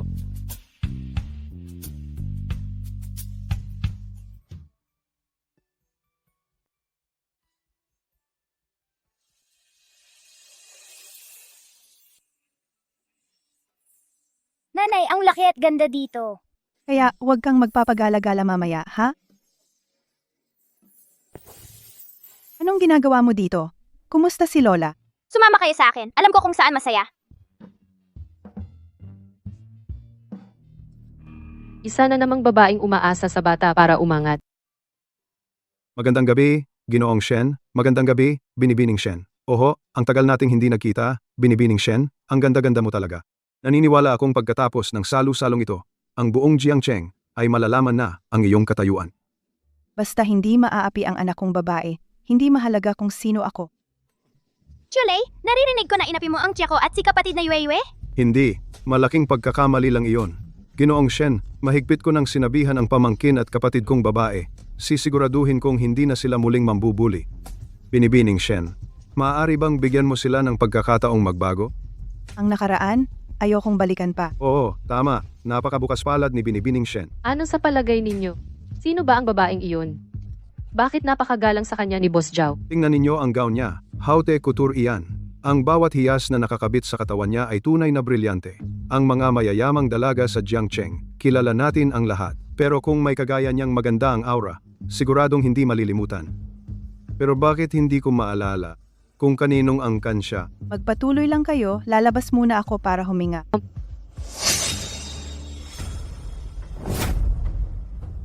Hindi naman ganoon kaganda.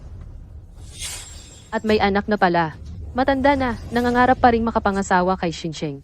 Hindi man lang tumingin sa sarili kung ano ang kalagayan. Huwag kang magsalita ng ganyan! Kausap ka, hindi mo ba naririnig? Ang galing mo namang maglalang, Dai. Hindi mo nahikayat si Xincheng. Kaya ang bata na lang ang target mo. Bitawan mo. Babae? Akala mo ba, sa pamamagitan ng ilang hamak na paraan, ay makakalipad ka na sa sanga at magiging phoenix ka? Sasabihin ko sa'yo, akin si Xincheng. Iba pang babae. Huwag nang mangarap. Hindi ko maintindihan ang sinasabi mo. Huwag kang magpanggap na dalisay sa harap ko. Wala akong pakialam kung saan ka galing. Ngayon din, umalis ka rito. Kung hindi, papakitaan kita, Cinderella, ng tunay mong anyo. Inimbita ako dito. Bakit ako pa ang aalis? Inimbita. Ha ha ha. Nakakaawa, ang mga probinsyano talaga ay walang pinag-aralan. Kahit magsinungaling, dapat presentable naman. Tulad mong isang probinsyana, sino bang bulag ang mag-aanyaya sa'yo? Ayon sa akin, malamang, pasimpleng pumasok ka at sinusubukan pang akitin ang aming young master. Tumahimik ka! Young master, huwag kang magpapaloko sa babaeng ito mabiktima. Paano kung ibenta ka sa kabundukan? Hindi mo na makikita ang ama mo. Ikaw. Miss, hindi kita kilala. Bakit mo ako inaaway nang walang dahilan? Akala mo ang masasamang iniisip mo ay hindi ko malalaman. Dahil wala kang delikadeza ngayon pa lang, ilalantad ko ang totoo mong pagkatao. Tingnan ninyo ito. Ang babaeng magbubukid mula sa probinsya ay hindi lang pumasok ng palihim sa handaan para sa pagkilala sa pamilya Shen, kundi nagtangka pang umakit kay Ginoong Shen para umangat agad. Ang ganitong babaeng plastik at pera lang ang habol dapat bang palayasin? Diyos ko. Tingnan ninyo ang kamay niya. Tingnan ninyo ang mga kalyong lalaki nito. Malamang tunay siyang magbubukid. Yang damit na yan, hiniram lang yan, no? Pumasok dito para magpanggap na mayamang dalaga. Kaya pala hindi ko siya kilala. Palayasin siya. Ang babaeng katulad mo. Nag-aasam pang makapasok sa pamilya Shen, panaginip lang yan. Nasaan ang mga guard? Palayasin ninyo siya. Tumigil kayo. Sino ang may lakas ng loob na galawin siya? Bitawan mo. Xincheng. Nandito ka na pala. Ito yung babae. Hindi lang pumasok ng palihim sa party, hinamak pa. Ulitin ko. Bitawan mo siya. Xincheng. Para sa babaeng ito, sinigawan mo ako. Isa lang siyang babaeng taga-probinsya. Anong maganda sa kanya? Ako lang ang karapat-dapat sa'yo. Tumahimik ka. Tita. Ma. Tita, ito yung babaeng taga-probinsya na gustong umakit kay Xincheng. Huli na ako. Pinahiya ka nila.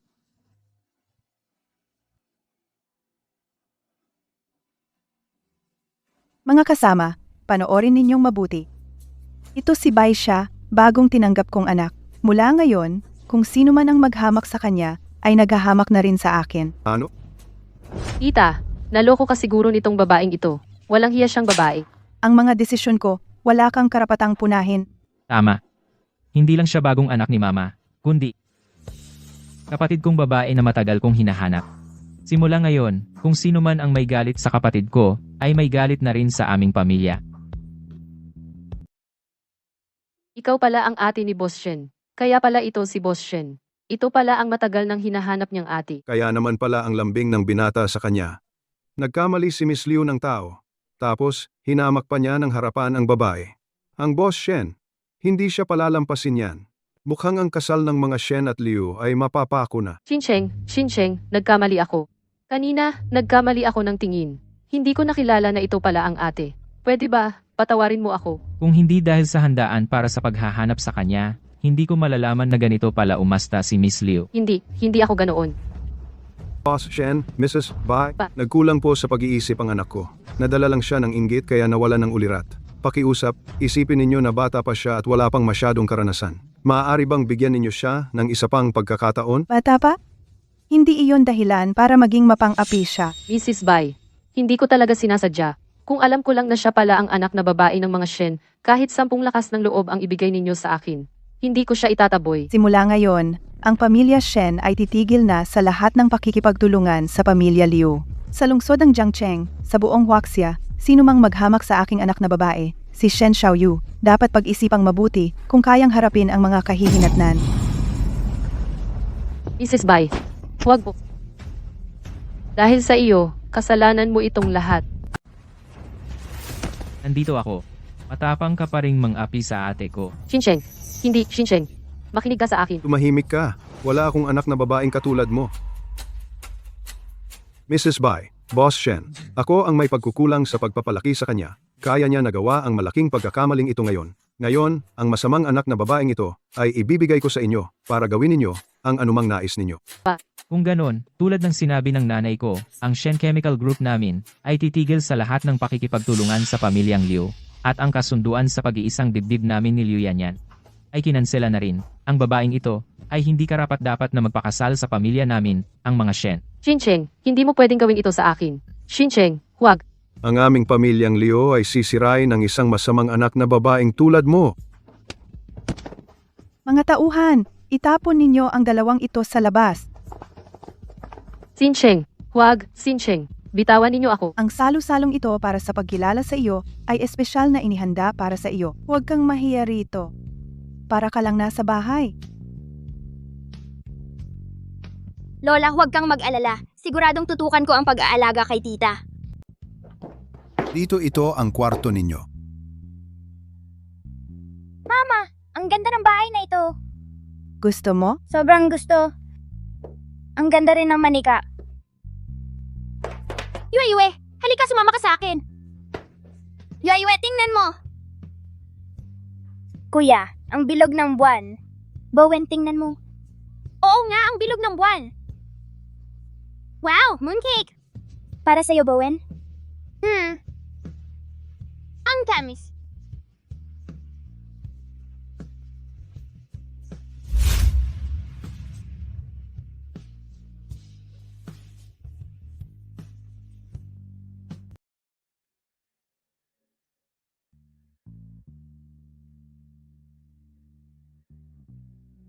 Xiaoyu, anong iniisip mo? Ang lalim ng iniisip mo. Wala naman. Hindi. May iniisip ka? Nanay, nag-iisip ka lang ng sobra. Wala talaga akong problema. Dahil tinawag mo akong nanay, kahit anong mangyari, pwede mong sabihin sa akin. Dahil mag-ina tayo, magkakonekta ang puso natin. Tama ba, nanay? Wala talaga akong problema. Parang ang pakiramdam ko, parang panaginip lang ang lahat ng ito. Xiaoyu, may isang bagay na kailangan kong humingi ng tawad sa iyo, nanay. Noon kasi, sinadya kong itago ang tunay kong pagkatao sa iyo at ilang beses kitang tinira. Mali ako. Pero, ang bagay na ito, may dahilan. Sa mga nakaraang taon, sino sa Jiangcheng ang hindi alam na si Ji Shen ng Shenxi Chemical Group ay patuloy na naghahanap sa kanyang ate? Maraming tao ang nagpanggap na ikaw, ang layunin, ay makuha ang napakalaking kayamanan. Kaya nanay, kailangan kong maging maingat. Kahit noong una, na itago ni Shincheng ang kanyang pagkatao at pumunta sa quarry, ay ideya ko rin iyon. Kaya kayong dalawa ay naghirap ng husto. Huwag mo sanang sisihin ang nanay mo. Nanay, anong sinasabi mo? Sa mahabang panahon, hirap na hirap ka, pinaghirapan mong palakihin si Shincheng, at pinalaki mo siya ng napakahusay. Dapat nga akong matuwa. Paano kita sisishin? Mabuti, Mabuti naman. Huwag mo ring ipagdamdam ang bagay na ito. Tayo, magpakailanman ay magiging pamilya. Nanay. Ate. Kayong dalawa, nag-uusap kayo tungkol sa akin. Kayo ba'y nag-uusap tungkol sa akin? Masama ba ang sinasabi ninyo? Tungkol sa'yo nga, mga nakakahiyang ginawa mo noong bata ka. Noong bata ka, payat na parang unggoy. Tingnan mo ngayon, ang tangkad at gwapo mo na. Magaling talagang mag-alaga si nanay. Sa mga nakaraang taon, ang dami mong pinagdaanan.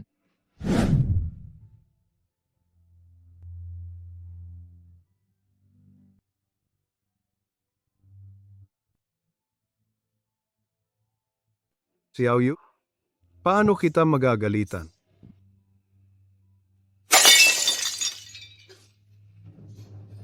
Ate, kahit wala akong malaking kakayahan, basta't may makakain ako, di kita pababayaan.